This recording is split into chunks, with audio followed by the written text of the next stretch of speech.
Yeah, so I want to first of all share with you all the few suttas I've pasted.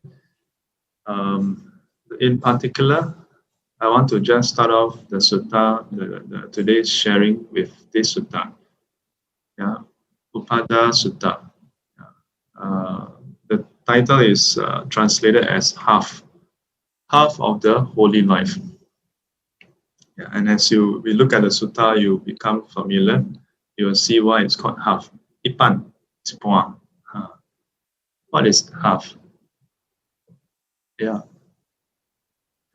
So the sutta starts off with the usual. I have heard that on one occasion. So usually translated as thus have I heard once. Yeah. So I've heard that on one occasion, the Blessed One was living among the Sakyans. Now there is a second town named Sakara. There Venerable Ananda went to the Blessed One, and on arrival, having bowed down to the Blessed One, sat to one side. As he was sitting there, Venerable Ananda said to the Blessed One, "This is half of the holy life, Lord. Admirable friendship, admirable companionship, admirable camaraderie." Yeah, so this is what Venerable Ananda said. Ring a bell? Heard me say this before? Have no? Some skip too many classes. So Venerable Ananda often would go to the Buddha. Yeah, he's both his attendant and also his cousin. Yeah, so you can imagine the very close, in a way, bond that Venerable Ananda had with the Buddha. So imagine him going to the Buddha and say, "This is half of the holy life." Yeah.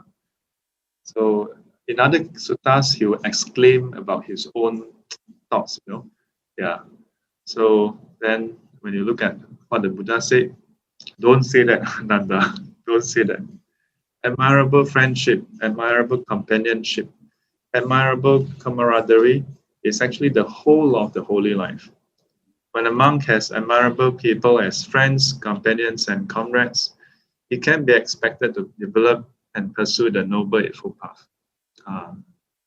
So remember yesterday during our Xiaopusa catch-up, just nice. That's why it's important to develop that kind of friendship. Yeah. Welcome. Lai. Yes, take a seat. No problem. 知道好过不到。来。Is this the first time you all attend SGC in person? First time. Oh, 来。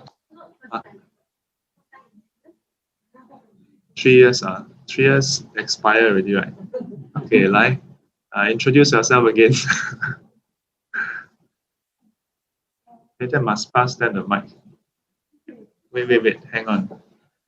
Yeah. Then we should turn your mic, turn your webcam, one of the webcam. One of your handphone connect to the, remember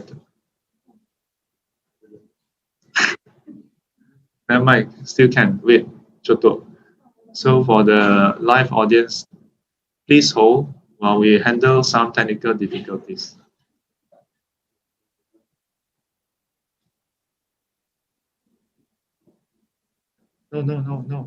No, what are you doing? Use your handphone.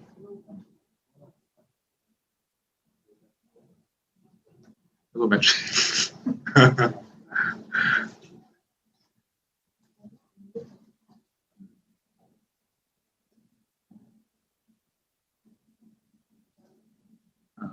Ken, is it okay?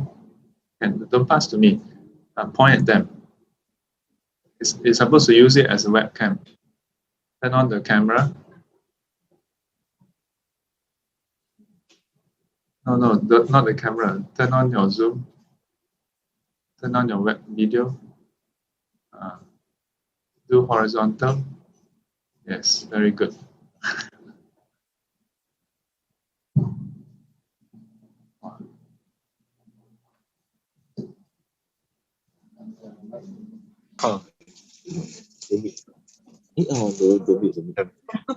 where's the video? Okay. So Marcel, you should pass to him. Oh, how come I'm having a feedback here? You must turn off that speaker must turn off. Marcel, you should stay with your station.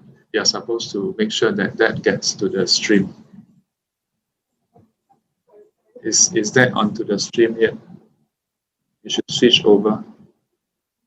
But now I'm seeing.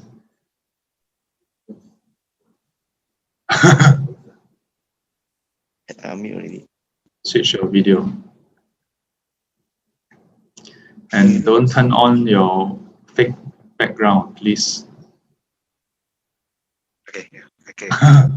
You need to switch over. So, our dear friends online, this is why you need admirable companionship to show you how to use Zoom.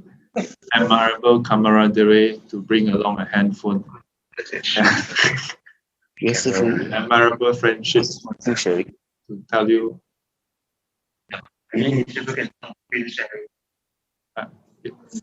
Stop now. Okay.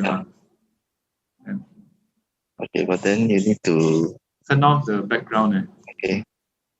Your fake background. Okay, none. Yes. See? Super pro. Hello.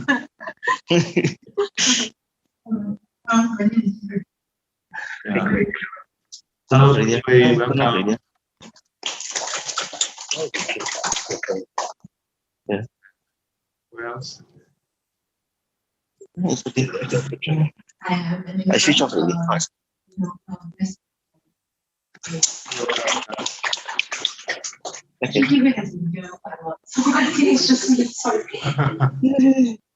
Okay. Welcome.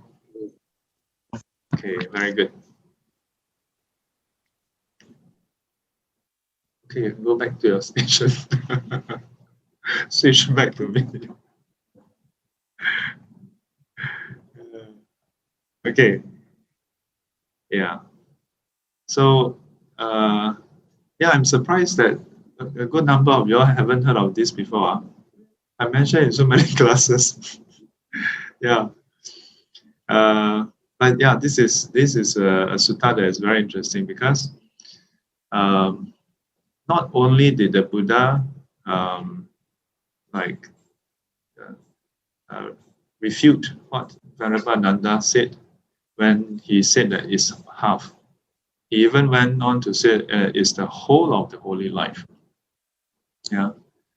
Now compare that with how we view Buddhism today, where many times a person can go to a Dharma class, attend Dharma class for 1 year, 2 years, 3 years, and not know anybody in the class.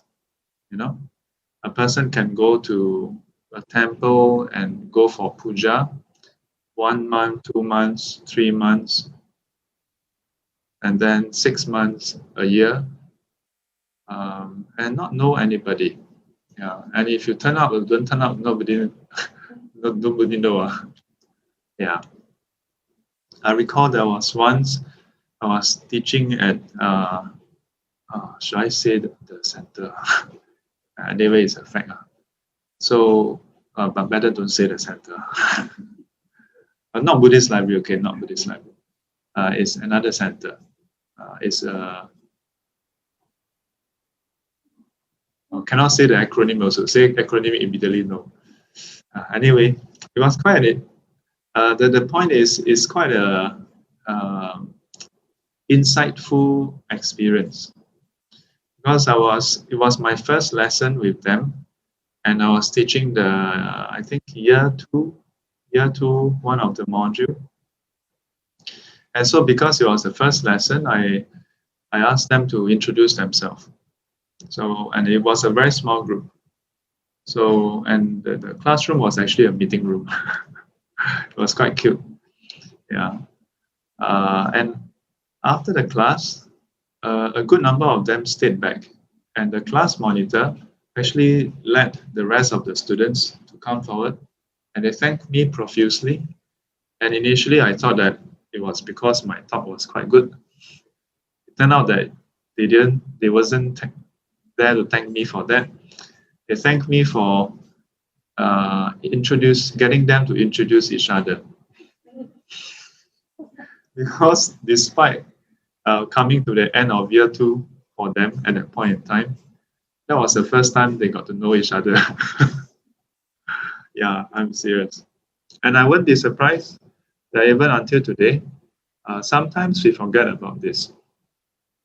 Sometimes we forget about this. And sometimes there is this notion that when we come to Buddhism, we come to a Buddhist center, that we shouldn't engage in the kind of social interaction. That when we enter, we should just keep quiet. And before the session start, we should just close our eyes, meditate. And if anybody were to come and try to make conversation, you should stare at them and like keep them far apart, you know. Besides the social distancing now, you know. But I think in Buddhist circle, sometimes there's such a thing. Of course, we also see that among those who attend, sometimes they may know each other already, and then they attend as a group, or what in other social circle is called a clique. So then it's a very insular group. Yeah, a few of them come together, then they go together. They come together, they go together. One don't come, everybody don't come. Yeah. So this is called the social structure. But if you look at this sutta, not quite. So what did the Buddha say? And how does a monk who has admirable people as friends, companions, and comrades develop and pursue the Noble Eightfold Path? So the friends, companions, and comrades, that means those who are practicing together, they serve a purpose, you know, to help the monk practice the Noble Eightfold Path. There's a case where a monk develops right view dependent on seclusion, dependent on dispassion, dependent on cessation, resulting in relinquishment. He develops right resolve, right speech, right action, right livelihood, right effort, right mindfulness, right concentration, dependent on seclusion, dependent on dispassion, dependent on cessation, resulting in relinquishment. This is how a monk who has admirable people as friends, companions, and colleagues develops and pursues the Noble Eightfold Path. Yeah. So I find that this is interesting because while the monk, here I want to highlight, while the sutta in the Buddha mentioned about a monk. Yeah. So because the context is often directing towards the monks. But anyone who is pursuing the Noble Eightfold Path should be applicable. Yeah. So while this person were to practice, dependent on seclusion, dispassion, cessation, and resulting in relinquishment. Yeah. But all the factors are done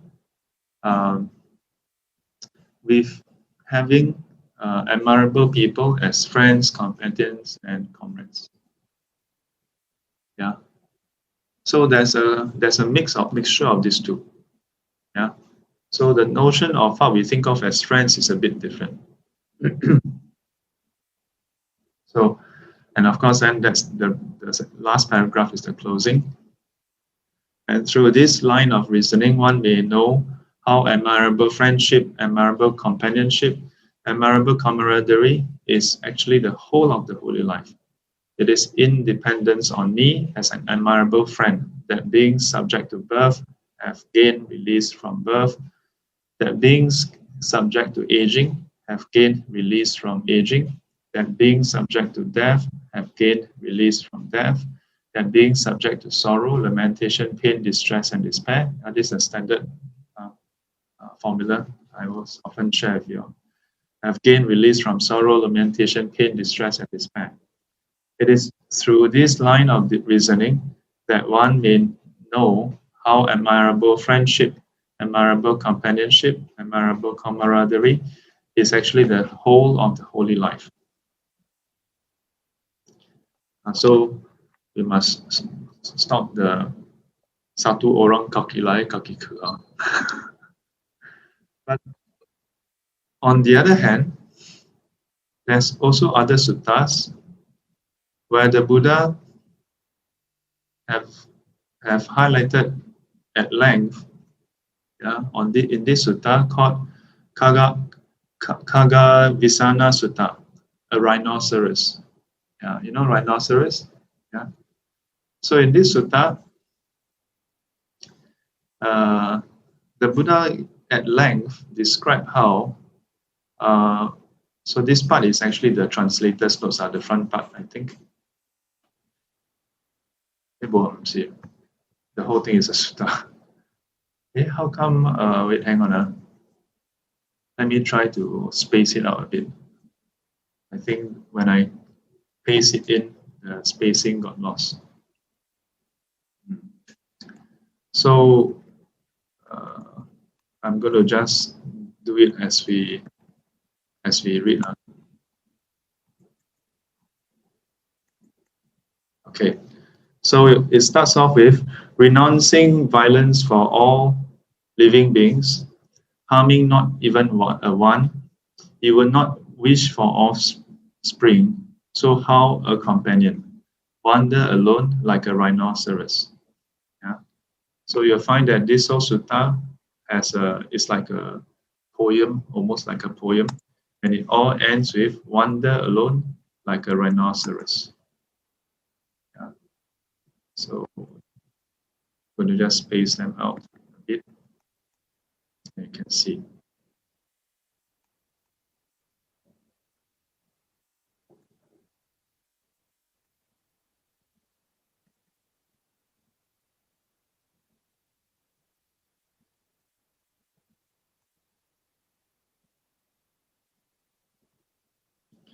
So just now talk about having good friendship, companionship, and camaraderie. But here, wander alone like a rhinoceros. Yeah. For a sociable person, there are allurements. On the heels of allurement, this pain. Seeing allurements draw back, wander alone like a rhinoceros.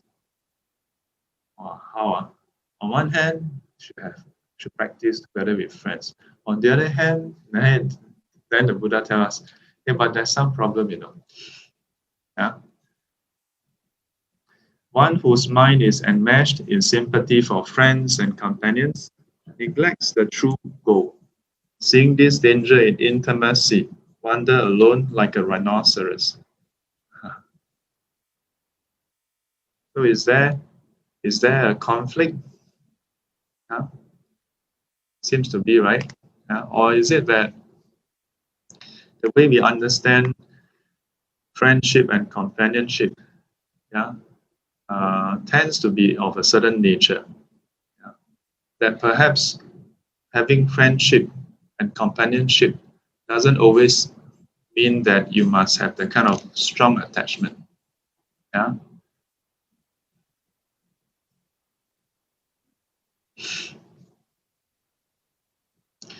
Like spreading bamboo entwined is concern for offspring and spouses, like a bamboo sprout untangling, wander alone like a rhinoceros.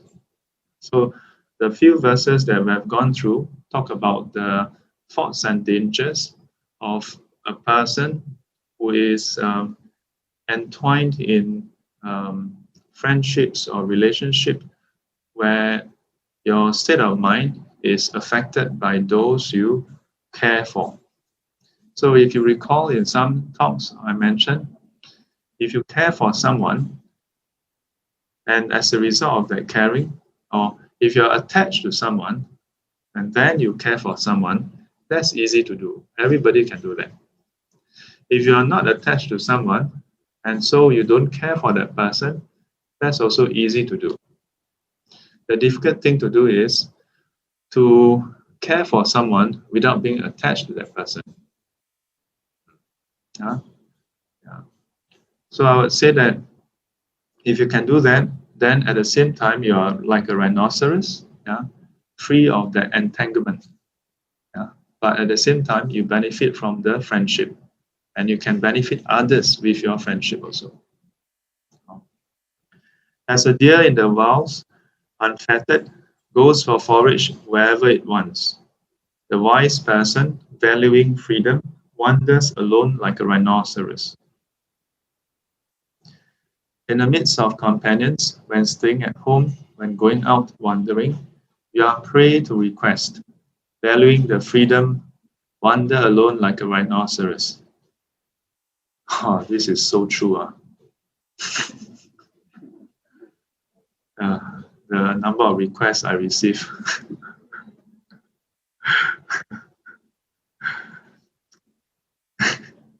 But at the same time, in the sutta, whenever people come to the Buddha or the monks for requests, I rarely, if ever, see them rejecting one. Yeah, any request, then you see, and the Tathagata acceded in silence, agreed in silence. Yeah. Perhaps there's a difference in stages also. In some stages, maybe you associate with those who are fellow practitioners to support each other to practice, not to pull each other down, not to not just purely for the social part. So there is sporting and love in the midst of companions, and abundant fondness for offspring. Keep talking about offspring. Feeling disgust, feeling disgust at the prospect of parting from those who would be dear, wander alone like a rhinoceros. Without resistance in all four directions, content with whatever you get, enduring troubles with no dismay, wander alone like a rhinoceros. They are hard to please, some of those gone forth, as well as those living in the household life. Shedding concern for these offspring of others, wander alone like a rhinoceros. So you see a certain theme here, yeah, that the Buddha would exhort the monks, yeah, to keep a distance as well, to keep a distance. Yeah. So then if you compare with the earlier sutta, then it also means that in those cases, the friendship, companionship, and the camaraderie, it exists solely for the purpose of mutual support in the spiritual life.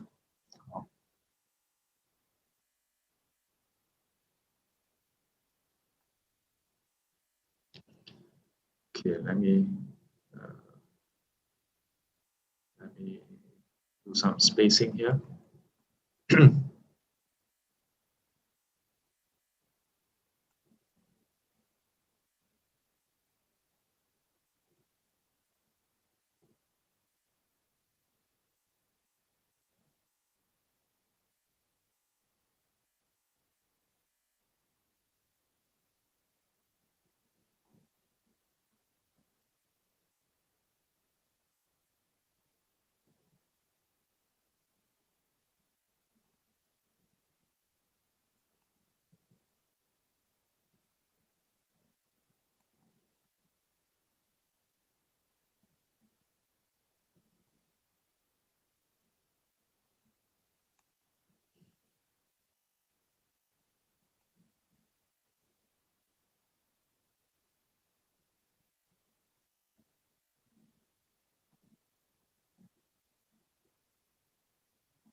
lot. So how, if you go by the number of verses, seems to be one that is rhinoceros winning.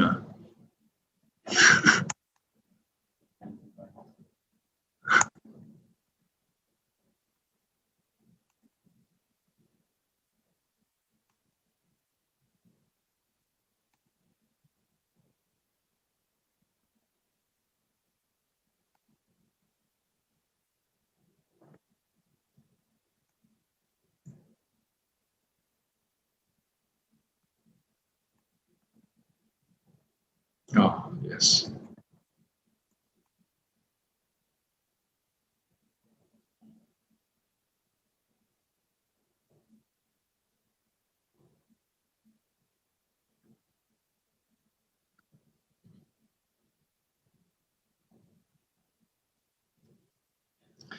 Cutting off the householder's marks like a covillar tree that has shed its leaves, the prudent one, cutting all household ties, wander alone like a rhinoceros. Yeah, so this is good for those who want to ordain. Yeah, so quite a clear distinction here. If you gain a mature companion, a fellow traveler, right, living, and wise, overcoming all dangers, go with him, gratified, mindful. If you don't gain a mature companion, a fellow traveler, right, living, and wise, wander alone like a king, renouncing his kingdom, like the elephant in the matanga vows his herd. We praise companionship, yes. Those on a par or better should be chosen as friends.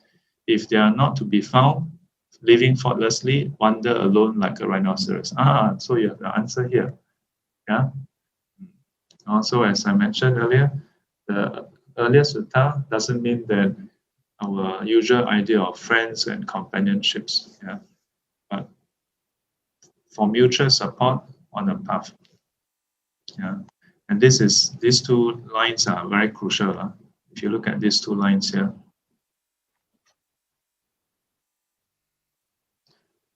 Okay.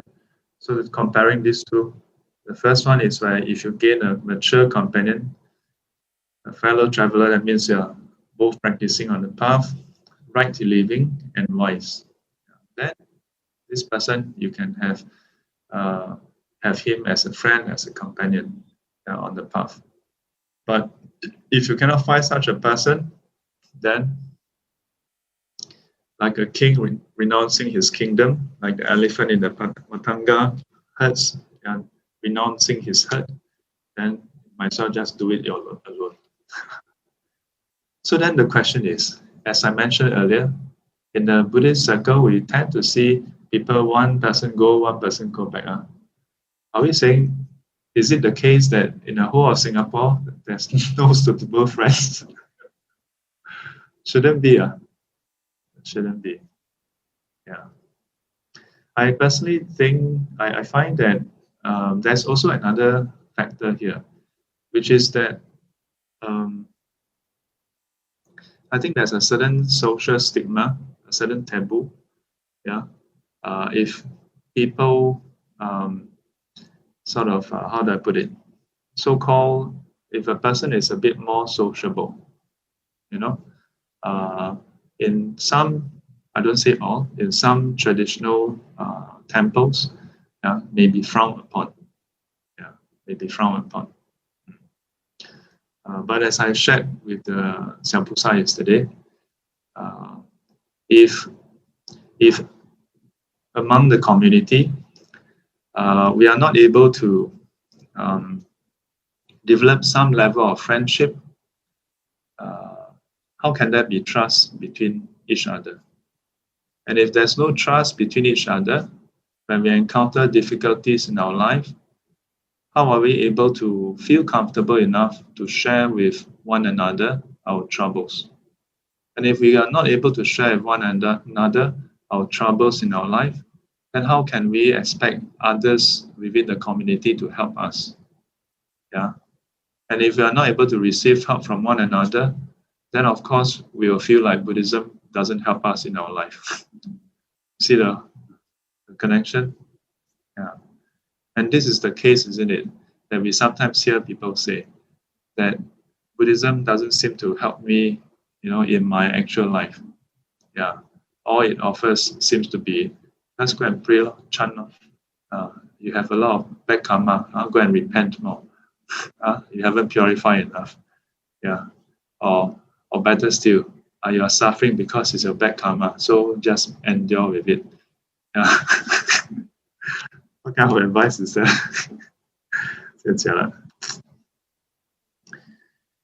So, seeing radiant bracelets of gold, well made by a smith, clinking, clashing, two on an arm, wander alone like a rhinoceros, thinking. In the same way, if I were to live with another, there will be careless talk or abusive. Seeing this future danger, wander alone like a rhinoceros. So if people living in harmony, in line with the Noble Eightfold Path, in line with the 10 wholesome deeds, then there's mutual support. Otherwise, you hang out, then you end up, that day I also mentioned, you end up chit-chatting, then have a lot of problem. Because sensual pleasures, elegant, honeyed, and charming, bewitch the mind with their manifold forms. Seeing this drawback in sensual strengths, wander alone like a rhinoceros. So this is more about guarding the senses. Calamity, tumor, misfortune, disease, and arrow are danger for me. Seeing this danger in sensual strengths, wander alone like a rhinoceros. Now, this whole section here, this is a series of, this is also a standard formula where the Buddha used different descriptions for sensual, the 5 courts of sensual pleasure. 见那个患如痈如疮如病 and so on and so forth. 如见 cold and heat, hunger and thirst, wind and sun, horseflies and snakes. So, enduring all this without exception, wander alone like a rhinoceros. So you find that in many cases, the Buddha speaks on both ends, So this list, at least up to this point, is also highlighted in the Vinaya when the Buddha talked about the purpose of the robes. That the purpose of the robes is to protect the monks from cold, heat, hunger, not hunger and thirst, cold, heat, wind, sun, horseflies, and the creepy crawlies. But yet, on the other hand, the Buddha says we should endure all this without exception. Interesting, huh? So it means that if you can find ropes, then you use it. Cannot find rope, endure. Huh? So if you can find aircon, use lah. Cannot have aircon, then endure lah. 来，关掉。Then all the online participants, hey, lucky I never go to the 师父 suddenly switch off aircon. As a great white elephant with massive shoulders, renouncing his herd, lives in the wilds wherever he wants, wander alone like a rhinoceros. There's no way that one delighting in company can touch even momentary release.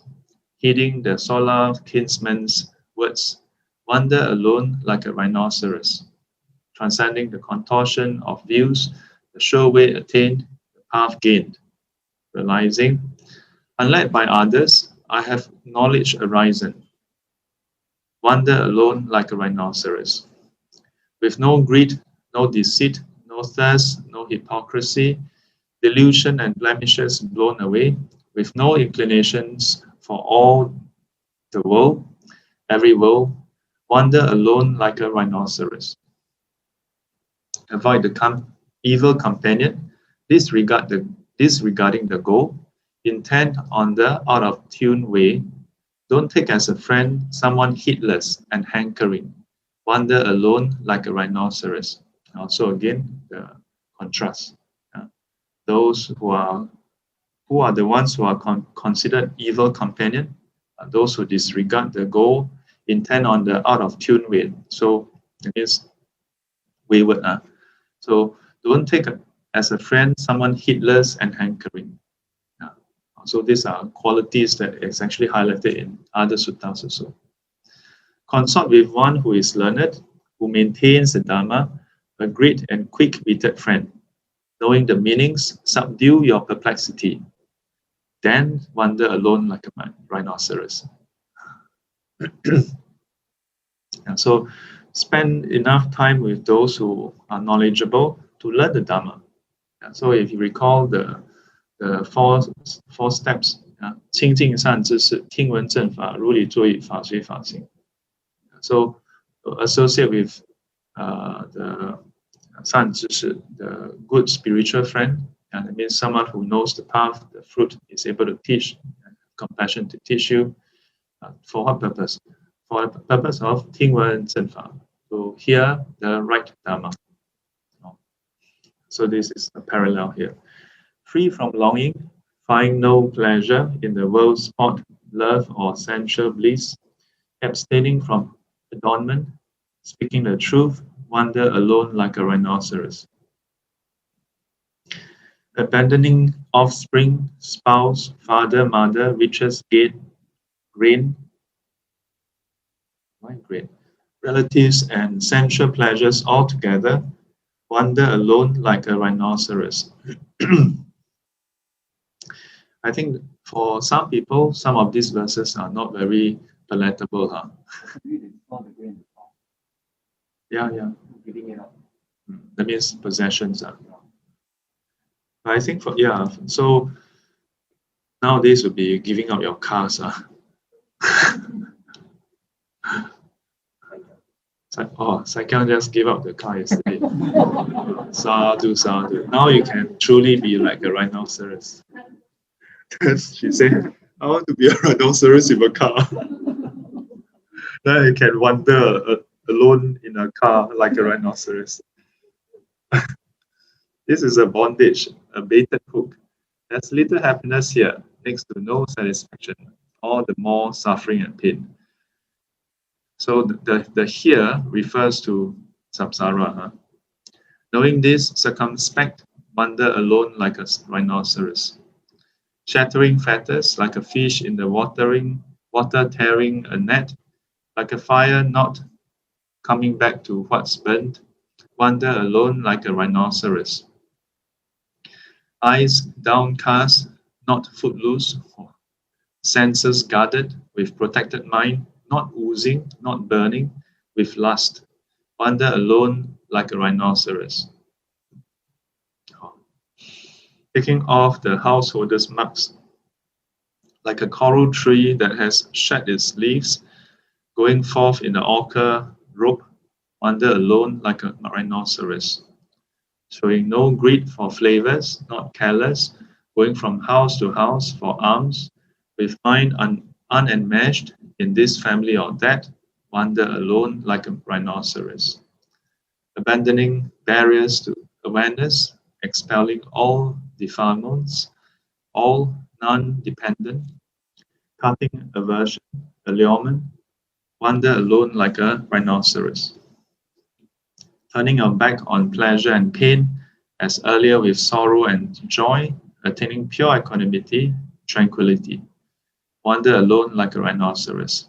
So this last verse is about attaining the jhana already. With persistence aroused for the highest goals attainment, with mind unsmeared, not lazy in action, firm in effort, and with steadfastness and strength arisen, wander alone like a rhinoceros. Not neglecting seclusion, absorption, constantly living the Dharma in line with the Dharma, comprehending the danger in states of becoming, wander alone like a rhinoceros. Intent on the end of craving and hateful, learned, mindful, not martyred, certain, having reckoned the Dharma and striving, wander alone like a rhinoceros, unstartled like a lion at sounds, unsnared like the wind in a net, unsmeared like a lotus in water, wander alone like a rhinoceros. Like a lion, forceful, strong in fang, living as a conqueror, the king of beasts, resort to a solitary dwelling, wander alone like a rhinoceros. At the right time, consorting with the release through goodwill, compassion, appreciation, equanimity, unobstructed by all the world, any world, wander alone like a rhinoceros. Oh, that's the four immeasurables, 四无量心. Having let go of passion, aversion, delusion, having shattered the fetters, undisturbed at the ending of life, wander alone like a rhinoceros. People follow and associate for a motive. Friends without a motive these days are rare. They are shrewd for their own ends and impure. Wander alone like a rhinoceros. Oh, that's very, it's a tense here. So by now, I think everybody is quite confused. Like, so have friends or not have friends? Don't worry. There's one more sutta. Diga Janu. Yeah, to Diga Janu. So in a way, the earlier one, as I said, directed to the monks. In many cases, I would still say that if you are striving towards enlightenment, then even those suttas are applicable to you, even if you are not monks. But that the one that we just went through is very specific for those who are on the renunciation path. But here, this is some good news for you. Let you all end on a happy note. Otherwise, you all go back depression. Diga Janu. I have heard that on one occasion, the Blessed One was dwelling among the Kolyans. Now the Kolyans have a town called Kakaraputta. There, Diga Janu, the Kolyan, went to the Blessed One, and on arrival, having bowed down to the Blessed One, sat to one side. As he was sitting there, he said to the Blessed One, "We are lay people, enjoying sensuality, living crowded with spouses and children, using kasi fabrics and sandalwood." Kasi is a very fine kind of cloth, very refined kind of cloth. So, and it's from, I think it's from this place, Kasi. So, wearing garlands, scents, and creams, just like you, huh? Do you all wear garlands? Where's your garland? Garland of flowers, scents, and creams. You all apply cream today? Wow. Some yes, some no. Huh? Handling gold and silver. You all bring your gold bar. Gold card. May the Blessed One teach the Dharma for those like us, for our happiness and well-being in this life, for our happiness and well-being in lives to come. Wow. I can see Alvin's eyes pop up. I can see Elika. Yes! Wow. Alive already, alive. Yeah. Even the little one behind. Oh, like, will I can. The Blessed One said, Blessed One referring to the Buddha, yeah? Therefore, there are these four qualities, tiger paw, that lead to a lay person's happiness and well-being in this life. Which four? Being consummate in initiative, being consummate in vigilance, admirable friendship, and maintaining one's livelihood in tune. So of the four, the third one is admirable friendship, which is the topic for today. So, and what does it mean to be consummate in initiative?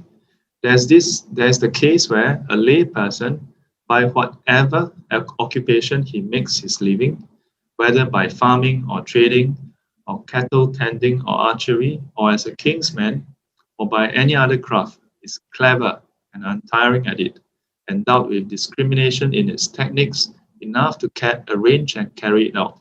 This is called being consummate in initiative.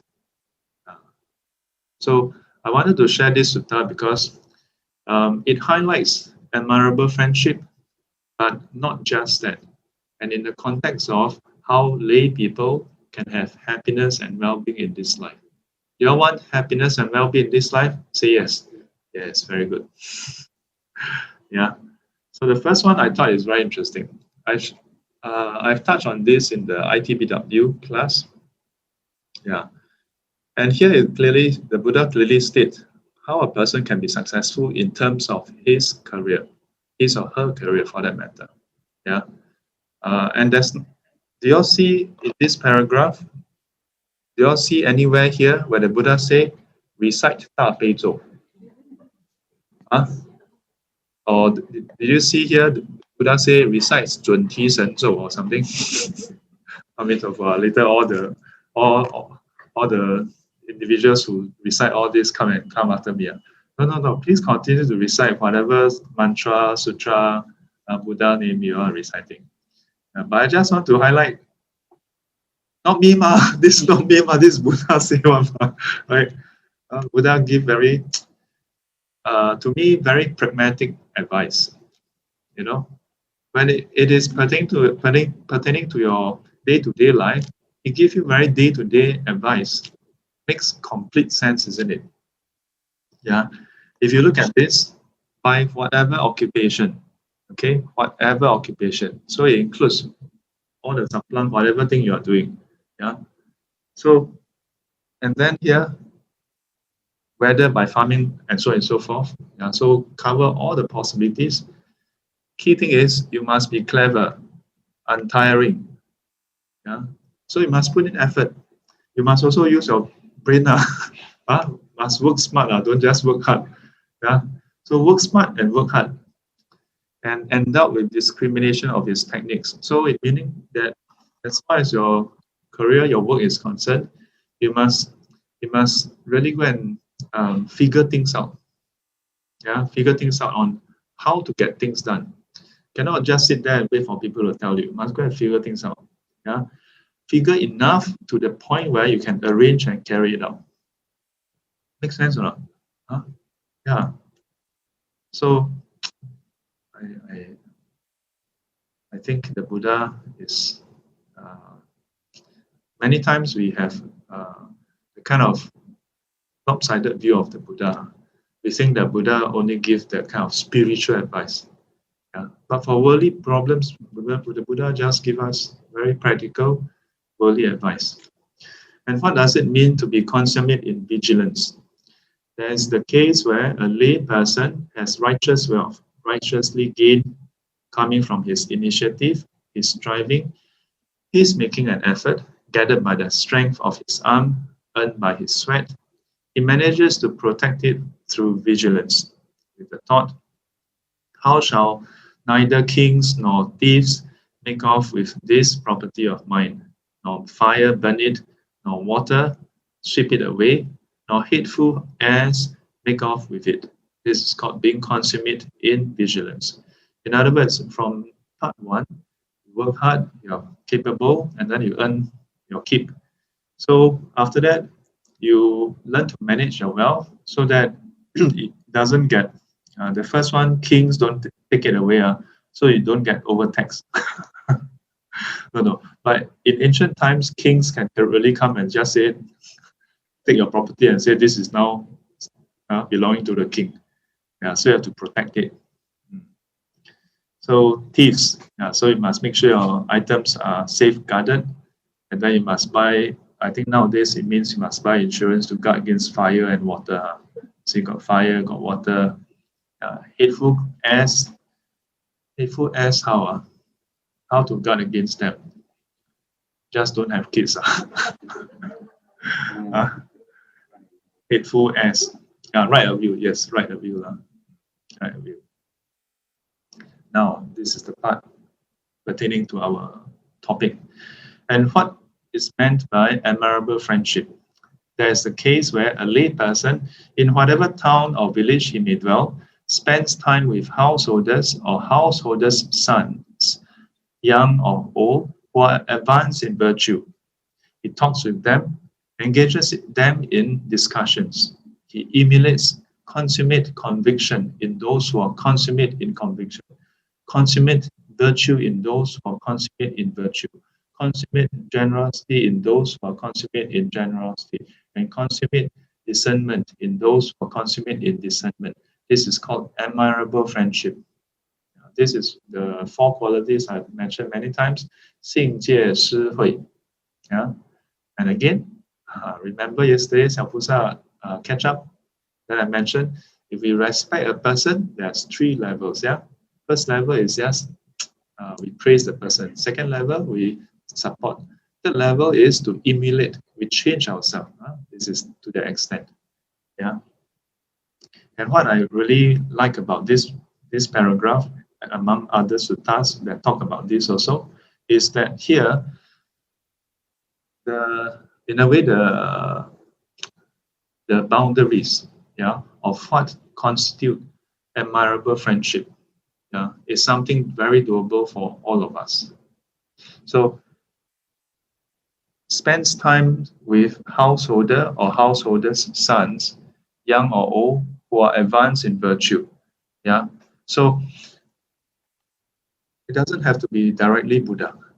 As long as someone who is developed in the 4 qualities, yeah, in virtue, generosity, faith, virtue, generosity, and discernment. As long as that person is developed in these 4 qualities, then you can consider this person to be an admirable friendship. Yeah. And to spend time with that person and then talk to them, engage with them in discussion to the end of emulating their qualities. So, but here I also want to highlight that there's the mention of householder or householder's son.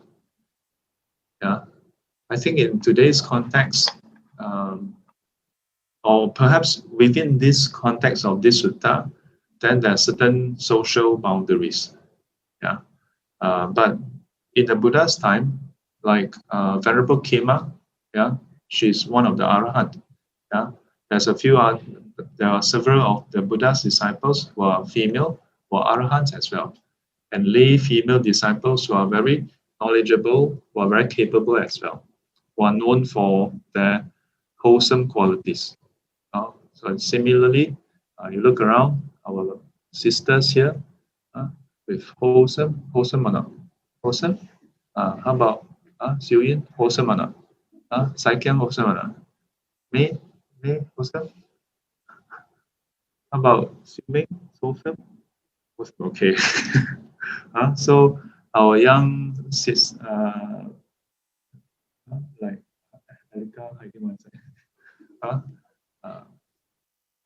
so to me, in today's context, it's not just towards men. Whether you're a man or woman, if you have these 4 qualities, then you qualify as admirable friendship. So, and what does it mean to maintain one's livelihood in tune? There's the case where a lay person, knowing the income and outflow of his wealth, maintains a livelihood in tune, neither a spendthrift nor a penny pincher. Thinking, thus will my income exceed my outflow, and my outflow will not exceed my income. So this is in Chinese, 不要入不敷出. Yeah. So the Buddha even do financial planning for people. What did you know? Buddha was a financial planner. The things that Buddha have to do for us. Just as when a weigher or his apprentice, when holding the scales, knows it has tipped down so much or it has tipped up so much. In the same way, the lay person, knowing the income and outflow of his wealth, maintains a livelihood in tune, neither a spendthrift nor a penny pincher, thinking, thus will my income exceed my outflow, and my outflow will not exceed my income. If a lay person has a small income, but maintains a grand livelihood, it will be rumored of him. This clansman devours his wealth like a fruit tree eater. If a lay person has a large income, but maintains a miserable livelihood, it will be rumored of him. these clansmen will die of starvation. Well, it's quite interesting. But when a layperson, knowing the income and outflow of his wealth, maintains a livelihood in tune, neither a spendthrift nor a penny pincher, thinking, thus will my income exceed my outflow, and my outflow will not exceed my income. This is called maintaining one's livelihood in tune. The Buddha even gives an example. These are the 4 drains on one's store of wealth. The Buddha even go into specific detail, breakdown of the financial planning. Yeah, the kind of expenditure that you should avoid. Debauchery in sex, debauchery in drink, debauchery in gambling, and evil friendship, evil companionship, evil camaraderie.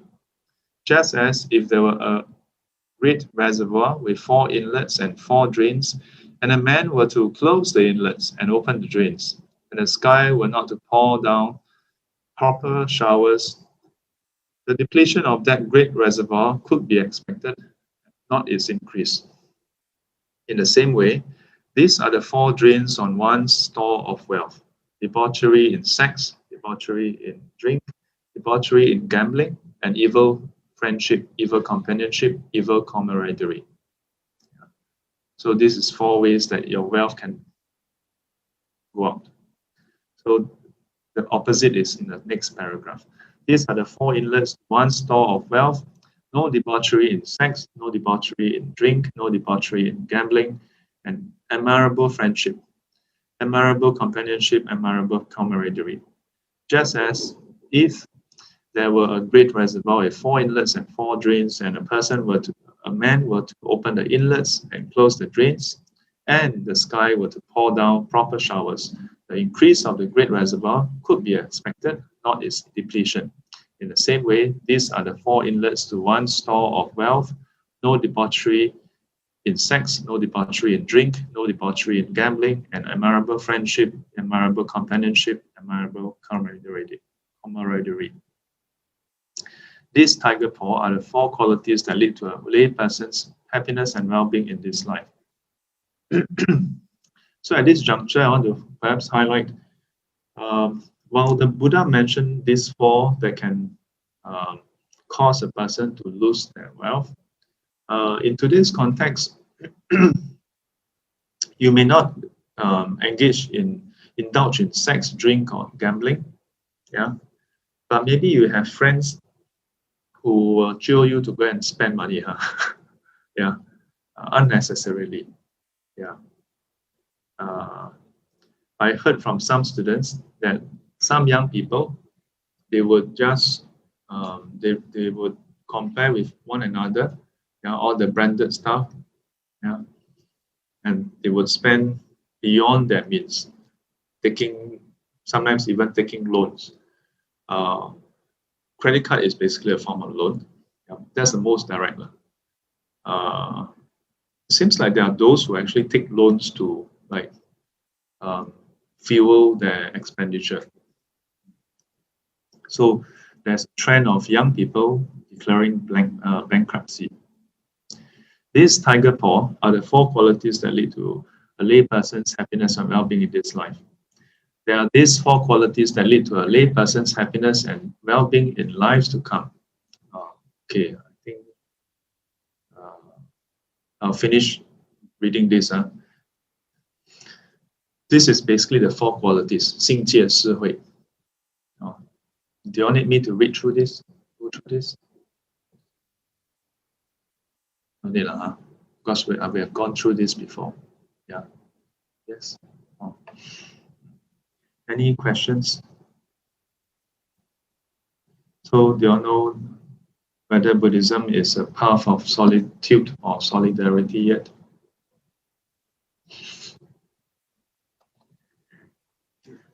Yes, Vicky. One part you mentioned about going with someone that is on par or better. Right? So while you look for someone on par or better, Yes. to the other person is. Yes.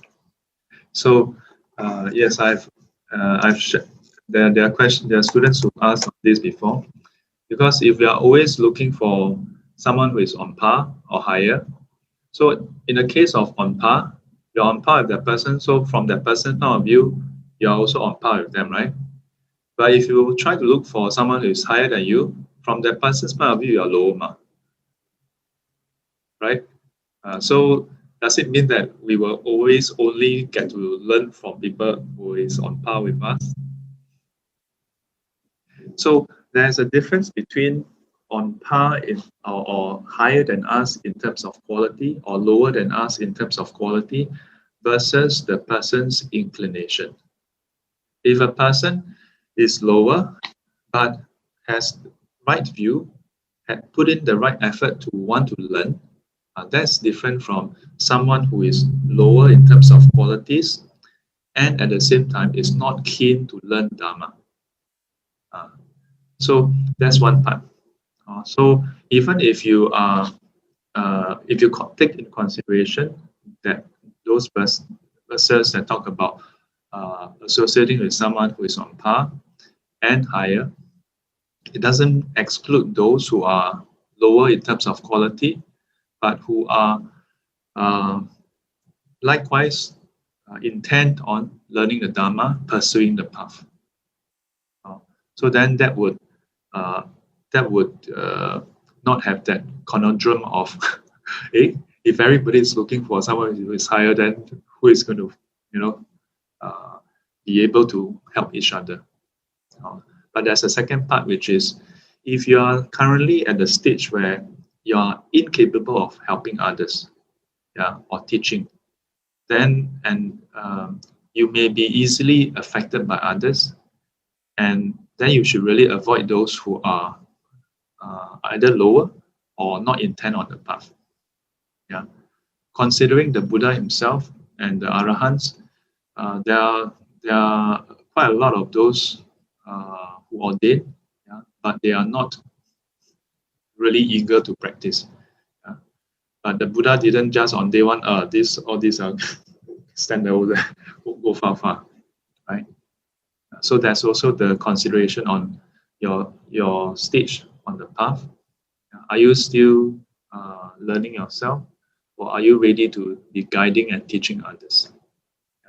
Because surely those who are preceptors, when they ordain newcomers, the newcomers is definitely lower than them. And the newcomers' effort and intent is definitely lower than those who have been in the practice for a longer time. By and large. But it doesn't mean that the preceptors and the senior monks would then discard them. If that's the case, then the community will just dwindle and disappear. But that's a very important point to check, because otherwise, like, how? Any other questions or thoughts? So to wrap up today's session, I want you all to look around and see whether you know or don't know anybody. If you know that person, say hello. Social distancing cannot handshake, right? So can we Buddhist, we are Buddhist. So so greet each other. Can turn around, right? Turn around, greet each other. And introduce yourself, lah. Introduce your name.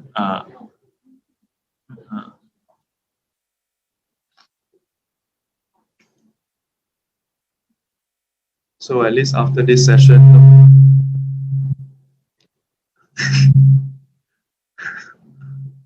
might have served might there. Like a lightsaber, right? How everybody know each other already, more or less. A few years ago, I think for the SGC, once a month we actually have the veggie cooking, and then after that we have the lunch gathering. That was pretty much part of the SGC on a monthly basis, and the purpose was to build up the community to know each other a bit better. Yeah, because otherwise, even for SGC, easy to just come go. Yeah, and then on top of that, sometimes during some SGC session, I'll get the participants to spend the first 5 minutes, going around to introduce themselves. Hopefully, in due time, when the COVID-19 is more under control, then we can do a bit more of that. And with that, we wrap up today. 愿消三障诸烦恼，愿得智慧真明了，不愿罪障悉消除，世世常行菩萨道。阿弥陀佛。